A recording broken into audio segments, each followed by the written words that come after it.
Shabbat Shalom. So, at the beginning of the Parashat,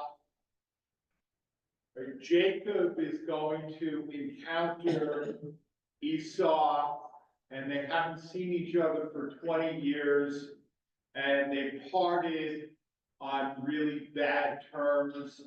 And Jacob knows that Esau is very angry at him, and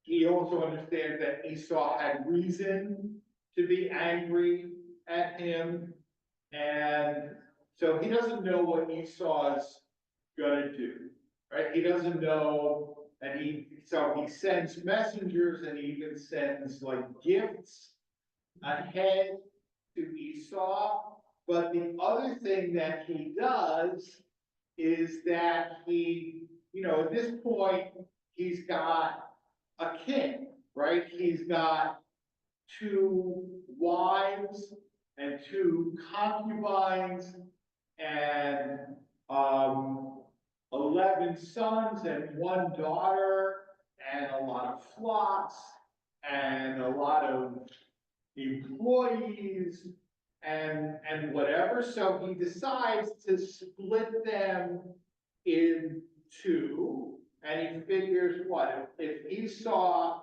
is out for blood and he attacks one camp, right? At least the other camp will remain. And I remember, and maybe people still do this, I don't know, but when I was a kid, it was very, very common that if a husband and wife were traveling somewhere by plane, right, they would not take the same flight, right? You're shaking your head, right? People are familiar with this, right? They wouldn't take the same flight. Why? Because they figure, if the plane goes down, one of us will be killed, but our kids will still have the other parent left. Okay, and doing this was purely gut instinct, right? Because if you were really concerned, right, and also understood like facts and statistics, okay, so understanding facts and statistics has never been popular, apparently, but if you were really concerned about making sure that you weren't both killed, you would also go to the airport in separate cars, right?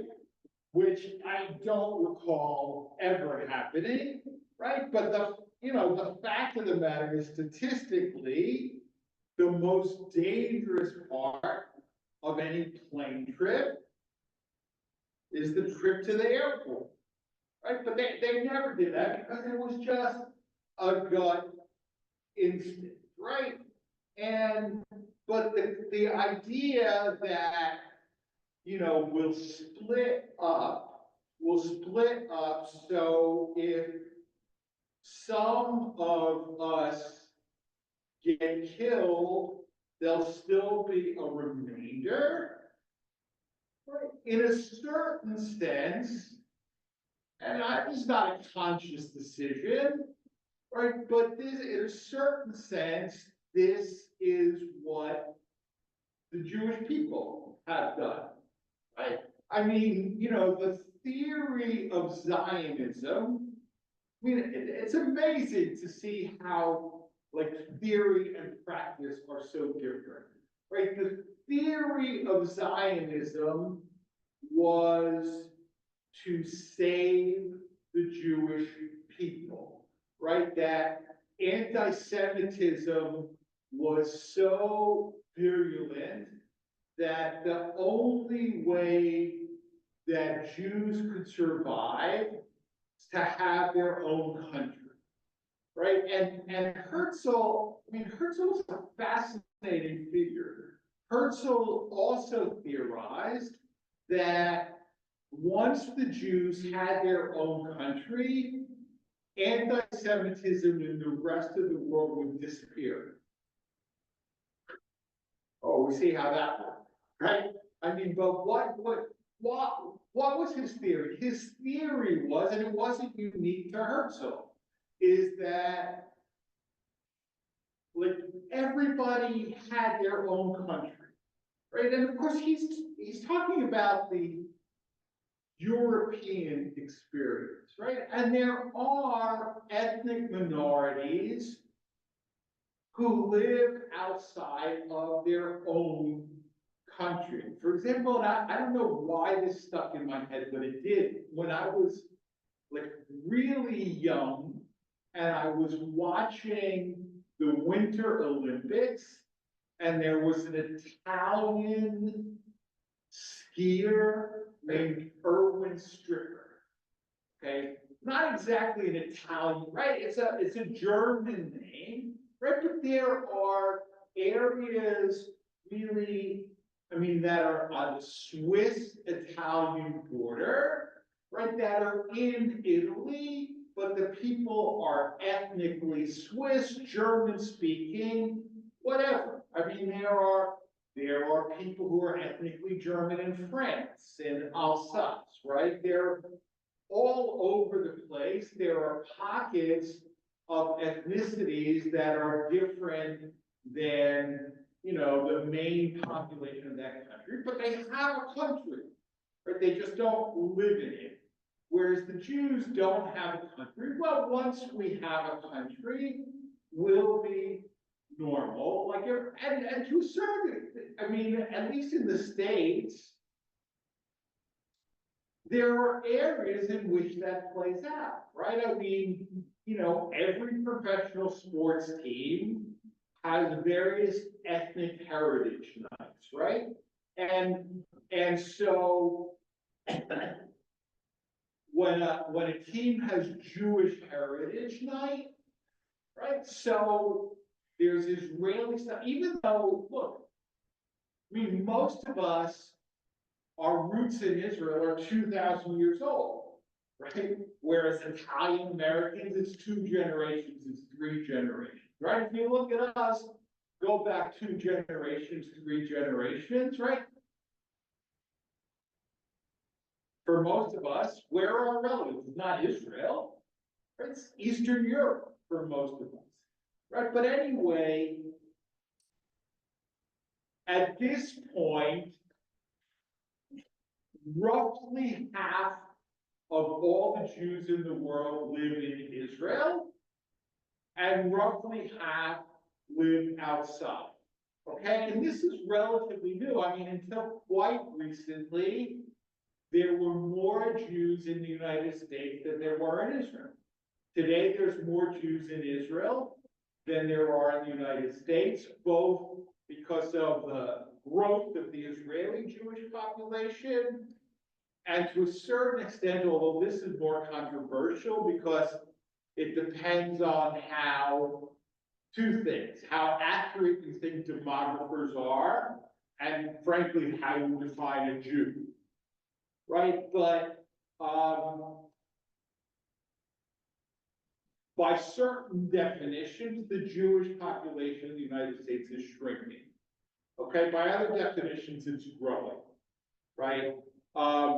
But at any rate, it's not quite a majority, but there's a plurality of world Jewry in Israel, and pretty soon it'll be a majority. But I think that there will probably always be diaspora, right? And the question is this just happenstance?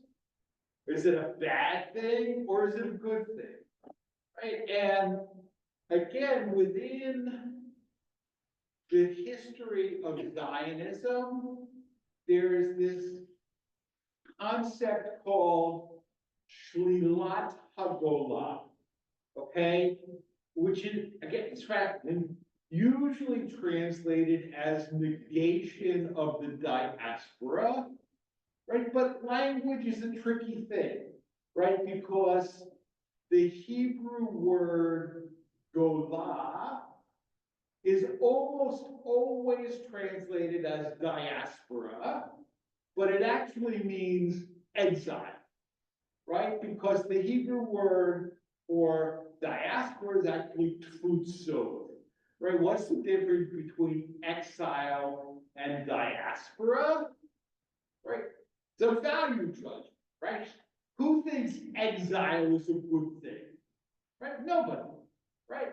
Diaspora, that's just a neutral descriptive term, right? So negation of the diaspora, okay, what does negation of the diaspora mean, right? In terms of like Zionist intellectual thought, right? What do you, negation of the diaspora, what does that mean?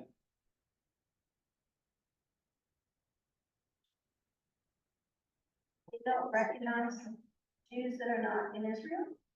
Well, okay, they recognize them. I mean, it obviously exists, right? But it's not a good thing, right? In other words, and I don't know. First question, how many of you have been to Israel at any time in your life? Okay. And when you were in Israel, did any Israeli ever either like ask you, but kind of in a confrontational manner, or like, why do you still live in the United States? Why don't you come, right? Why don't you come? You should live in Israel, right? You should live in Israel. And the idea that it's okay for Jews not to live in Israel, a lot of Israelis, by the way, still don't accept, right? But, and that's why, you know, there have been, like, for example, and again, nobody knows how many Israelis live in America, and how many of them are here permanently, and how many are here temporarily, and how many of them are here permanently but won't acknowledge that they're here permanently, right?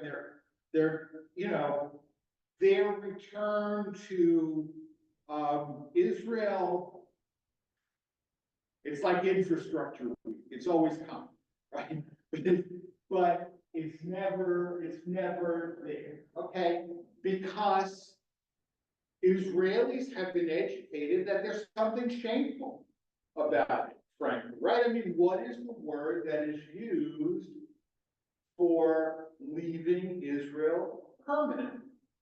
Right? Yerida, right?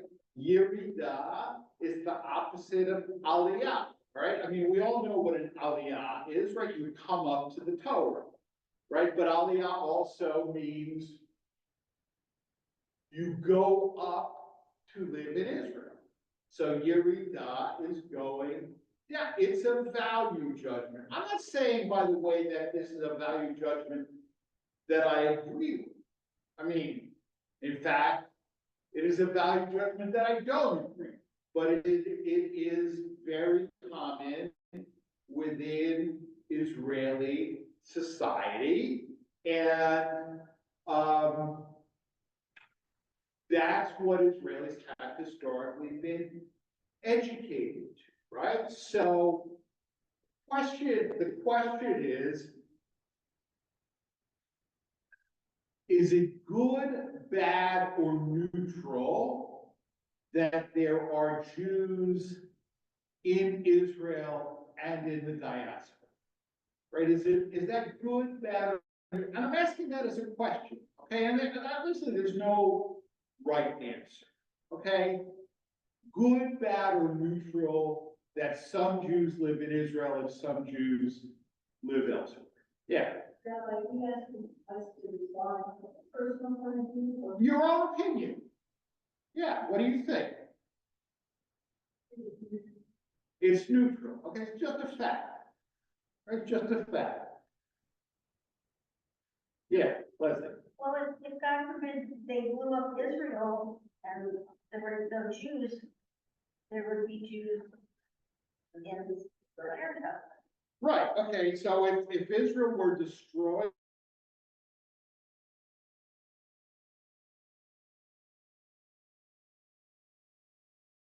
Jews, right, so this is the Jacob, like one, half of my family, I'll have the other half still left, right? So from your perspective, it's like affirmatively good, right? It's kind of like an insurance policy for the continued Jewish existence, that if Israel's destroyed, there'll still be Jews elsewhere. Okay, now, here's what, anybody else wanna jump in? Okay, so remember the 1980s. Remember the 1980s, right? I mean, Arlo Guthrie said, by the way, if you remember the 60s, you weren't there. But the debate in the 1980s over the dropout phenomenon, okay? And I remember this playing out, I remember it vividly, right? The only way that Jews, right, you couldn't leave the Soviet Union without an exit visa, right? And the only grounds for an exit visa was family reunification, right? So if you had or could claim or invent first-degree relatives in Israel, you could get an exit visa from the Soviet Union to go to Israel, right? And a lot of Soviet Jews did, right? The problem is they didn't want to go to Israel, right? They wanted to come here, right? So what happened is they would leave the Soviet Union on an exit visa to go to Israel. Rome was the transit point. They would wind up in Rome and then drop out. Okay? Made the Israelis furious, right? And then the Israelis being furious made the American Jewish community furious, right? It was the first sort of big disagreement between Israel and the American Jewish community, right? Because the Israelis said two things. First of all, if you're leaving with a visa to go to Israel and then you come to the States, you're endangering the possibility of other Jews getting that same visa in the future. But beyond that, all Jews should live in Israel. Right? All Jews should live in Israel from the right. And the American Jewish community said, what? We believe in freedom of choice. Right? Freedom of choice. Are you what? You're telling us that it's immoral for Jews to live in America? Right? So, if it's, that means we're immoral too, right? So, it was a bit, and there were arguments within the American Jewish community, right? Should we pay to resettle these people in the United States, right? Because, by the way, if they came here, the American Jewish community had to fund them. Why? Because they didn't qualify as refugees, right? If you're a refugee, the government will fund you for a certain period of time. I don't know what that is. But they're not refugees. Why aren't they refugees? They're fleeing Russia. Right? No, they're not refugees because a refugee is somebody who has nowhere else to go. Right? And not only could they go to Israel, right? Israel wanted them. Right? So it was a real problem, right? But the Israeli, when I say the Israeli, I mean, obviously I don't mean every Israeli. And even, the government is starting a little bit to change its tune, but there's still an affirmative effort to prevent Israelis from leaving. I don't mean like forcing, right? Obviously, people can leave, but let's say morally, educationally, and also to convince Israelis who have left to come back, right? Or to get Israelis in Israel to try and convince their relatives who have left to come back, right? And there is a ministry of immigrant absorption, right? But immigrant absorption also means absorbing Israelis who have left and have come back. Okay, and a few years ago, there was a big dust up, which some of you may recall. There were a couple of ads in Hebrew by the Ministry of Immigrant Absorption that they put on YouTube, right? And of course, I mean, nothing is secret anymore. Everything's on YouTube. And, I mean, I watch Israeli TV live all the time because the Israel Broadcasting Authority has an app, stream it to my phone, and then I beam it from my phone to the TV. So nothing, right? But so there were 2 ads that ran in Israel that basically said, tell your relatives who live in other countries to come home. Okay, and the first one, which is still up on YouTube, and if you want, I can send you the link. Drop me an email after Shabbat, and I'll send you the link. But it's Yom HaZikaron. Yom HaZikaron is Memorial Day for the fallen soldiers, right? And a couple is coming into their apartment, and I remember reading an article, I forget who wrote it, but I remember it was in the Atlantic, and it's like the guy in the couple, curly hair, beard, very thin, the writer said, his name is definitely Josh. He's not identified as Josh, but it's probably, by the way, do you realize that 3 out of the 50 governors in the United States are Jews named Josh? And Josh Gottheimer is running for the governor. We will have 4 out of 50 governors, Jews named Josh. So he probably was named Josh, actually, right? And the young woman seems sad, and her boyfriend is puzzled, and she sits down, opens up the computer, and she's watching something about Yom HaZikaron, and that's why she's sad, and her boyfriend Josh doesn't understand why she's sad, and the voice over says, I mean, I'm translating from the Hebrew, they will always remain Israelis. Their partners will not always understand what that means. Help them come home, right? And actually, there's nothing wrong with that ad. I mean, other than the implied judgment that Jews should live in Israel, right? But it's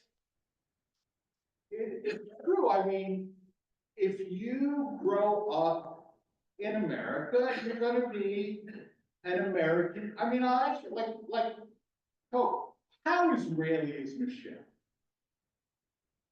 Well, we do have to use the words that we have visuals. Right. I mean, she's an American Jew like most American Jews, right? I mean, whereas maybe if you have two Israeli parents, right? Because I'm thinking of like at least one kid who grew up in Rockville and went to JDS, and the other kid, from Long Island who were killed on October 7th or shortly thereafter, right? So there have been but in both cases, they had two Israeli parents and they decided to go and serve in the army and sadly were killed, right? But, look, from our perspective, these kids grow up and they're American Jews, and there's nothing wrong with being American Jews. I mean, we're American Jews, right? We think that that's just fine, right? But the other ad is really problematic, and it came down from YouTube almost immediately, and I tried to find it, and it's been scrubbed into the memory hole. And I'm pretty good at finding stuff that you're not supposed to be able to find. Okay, but I remember this ad. Okay, so there's an Israeli couple living in the States, and it's obvious that they're living, well, not necessarily in the States, but not in Israel, because it's snowing. Well, because they have a nice single family home and it's snowing outside. Okay, so that's definitely not Israel. Right, and they have their young daughter sitting with them, and they're on Skype with Saba and Savta in Israel. Okay, and they're talking Hebrew, and the little girl understands Hebrew, right? And she, so Savta asked the little girl, "At yodat eze chag hayom?" Do you know what holiday today is? And she says, Christmas. And everybody exchanges worried glances. Right now, what's the problem? Oh, and there was a menorah, a Hanukkah on the fireplace lintel in the background. Right, so it's obvious that it was Hanukkah, right? And the assumption is, here's the problem. I'm running long away. The problem with that ad is when you say, because it was the same tagline, they will not always, or the parents will remain Israelis, their kids won't be. That's why they need to come home, right?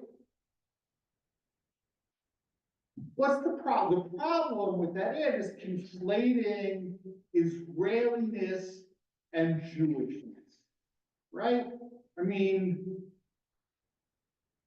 Just because you're not Israeli doesn't mean you're not Jewish, right?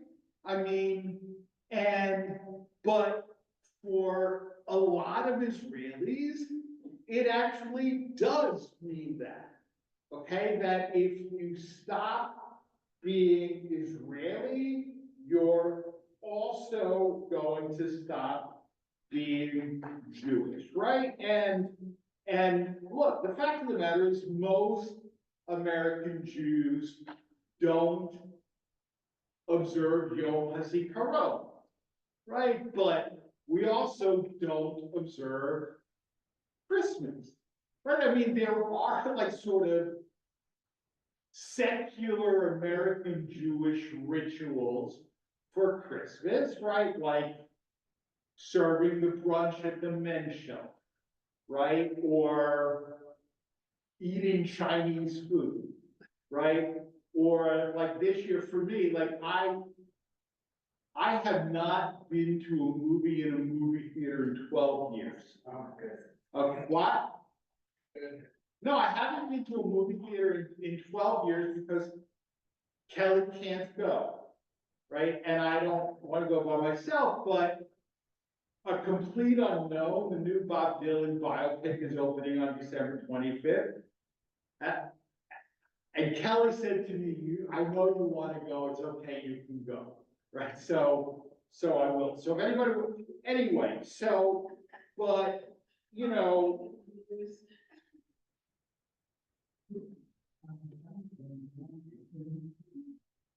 to be Jewish and to be Israeli, there's an overlap, but they're not the same thing, right? And here's where I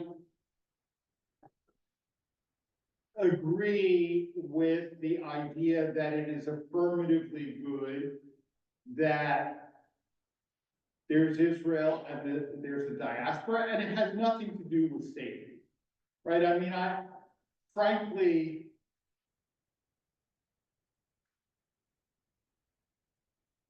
I think we're either safe everywhere or we're safe nowhere, frankly. I mean, I don't rely on Israel to protect me. And I don't think Israel should rely on me to protect them. Especially the latter. But,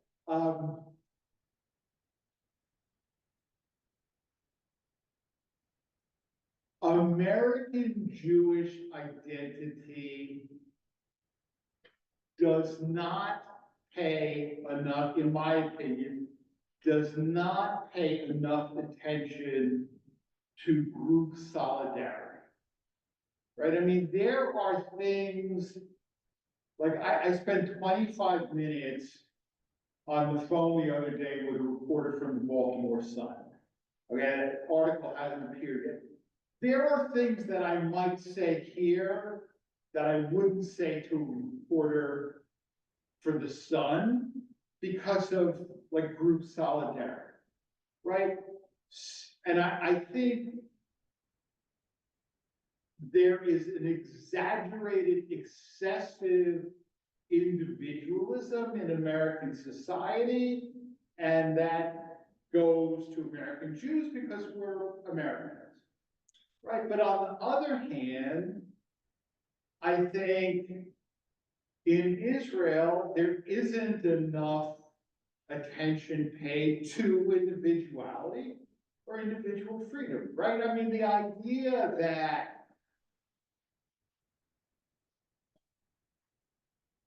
thousands of Israelis have to fly to Cyprus in order to get married, right? I mean, if that existed in the United States, right, it would infuriate us, right? So what I'm saying is, I think American Jews need to be a little bit more like Israelis.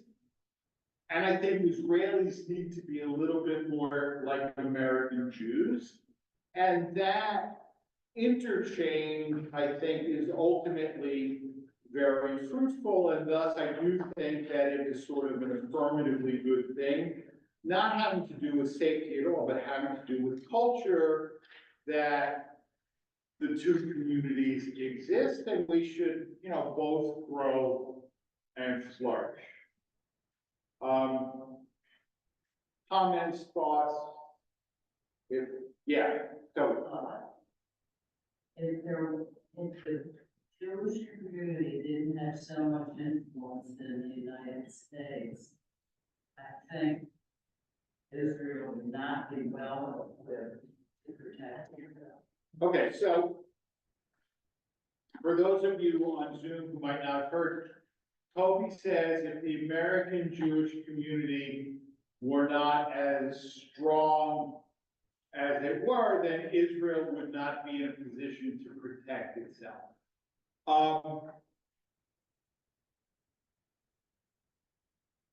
I disagree with that, and I'll tell you why. I think if you said that in the 60s, 70s, 80s, that would have been a true statement. I think it's no longer a true statement because I think the evangelicals are far more important in terms of American support for Israel than the Jews are, right? And sometimes, I mean, particularly when Republican presidents have been, they've said that explicitly. All right, and not only have they said it, Netanyahu has said that explicitly, right? when he is told, you know, American Jews are, like, for example, the judicial reform, right? Which was a big issue for about a year, and then it disappeared because of October 7th. And it's coming back, right? And Netanyahu said, I don't really care what the American Jews think, because I have the evangelicals. Right, and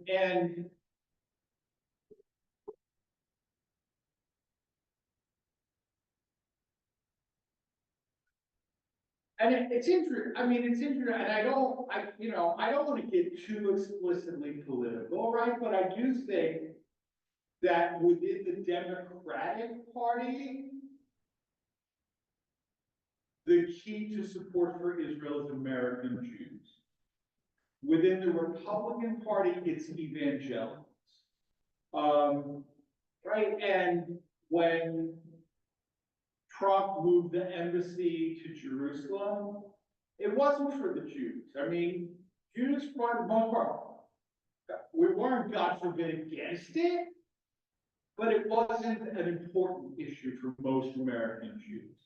It's a very important issue for evangelicals, and that's why it happened.